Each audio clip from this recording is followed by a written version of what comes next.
we go. Grab your Bibles, turn to Genesis chapter 42. Genesis chapter 42 is where we'll be this evening. We're talking again some more about Joseph. In Genesis chapter 42, we see where Joseph's dream from back in Genesis chapter 37 is fulfilled. In chapter 42, we see that Joseph at this point in Egypt has gathered and amassed a large amount of grain, essentially more than could be counted according to the way it's described. And so what Joseph is doing is he's selling the grain to the people and to other countries because nobody has food, because the famine is everywhere. It's not just in Egypt. And so the famine also being in Canaan, Jacob sends the rest of Joseph's brothers to Egypt to buy grain because that's the only place that has grain. Well, Joseph has been in prison or been in slavery, if you will, been away from his brothers and his father for 13 years.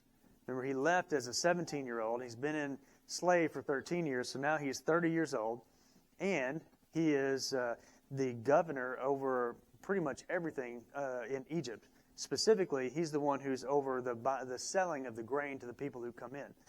And I really like the way that one of the depictions that I've watched before, I can't remember which movie it was about it, but they showed how Joseph essentially looked like one of the Egyptians. You know, like he had the eye paint stuff on, he had kind of their normal stuff. He would have looked like one of Pharaoh's normal guards, kind of, or normal hierarchy, right?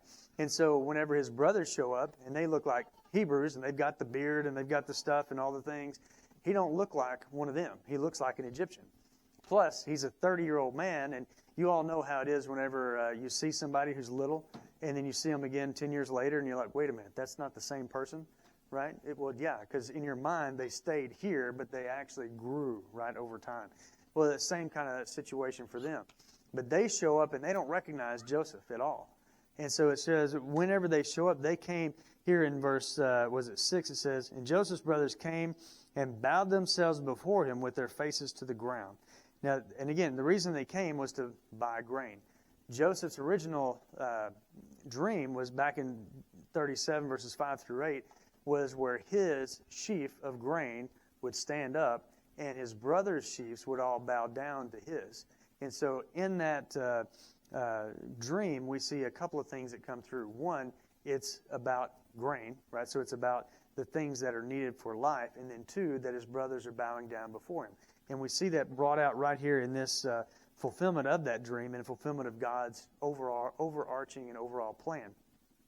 But they come and they bow down before him, and then not recognizing him, well, he starts giving them a hard time.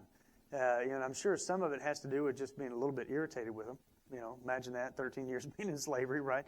And but he and I think also he's kind of testing them a little bit to sort of find out, well, what kind of men are you now? You know, what has changed over the last 13 years, if anything, right? And so he gives them a hard time, basically accusing them of being spies.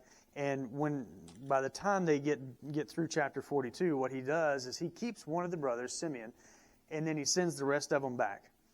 And then he plays kind of another little trick on them, right? He takes and he puts their money back into their grain sacks and sends them home. So whenever they get home, they find that the money is in the grain sacks, and they get home and they're like, oh my goodness. So now it kind of looks like they've stolen the grain, essentially is what it looks like. And so they go and they show their father Jacob, and then Jacob is upset because they left Simeon behind, right? Because what Joseph wants them to do is to come back with Benjamin, his younger brother, and to prove that they're not spies. And well, Jacob is upset with them, right? Because he said basically you didn't handle it right. You shouldn't have told him that anybody else existed or nothing else. And so they get into this quandary, and they go down through to the point where now they're running out of food again. And so then in chapter 43, Jacob wants to send them back, right? And we roll into chapter 43, and they start into this whole process. So Jacob is scared because he didn't want to lose any more of his children. And he already counts Simeon, even though he's not dead. He counts Simeon is gone and Joseph is gone. And it comes back to Jacob's fear and his lack of faith in God to fulfill what God told him was going to happen, right? And so because of his lack of fear, he holds his children really too close and too hard, and does not allow for God's plan to have an opportunity to have its full effect. But we see when we look at Joseph's life and we look at this situation, we see all the way back from before, when Joseph was a 17-year-old kid in the field, God had this plan laid out. Now, Joseph didn't like exactly the plan, the course to get there, but as we'll find toward the end of the book in Genesis, where Joseph will say, what you, his brothers, intended to be harm, God intended to be good, intended for the salvation of the entire country of Israel. And so when we look at Joseph, there are a lot of things that we can learn, but we see in this, to me, a lot of good faith-building nuggets to hang on to, because we see where God gives a dream, and he may take a while.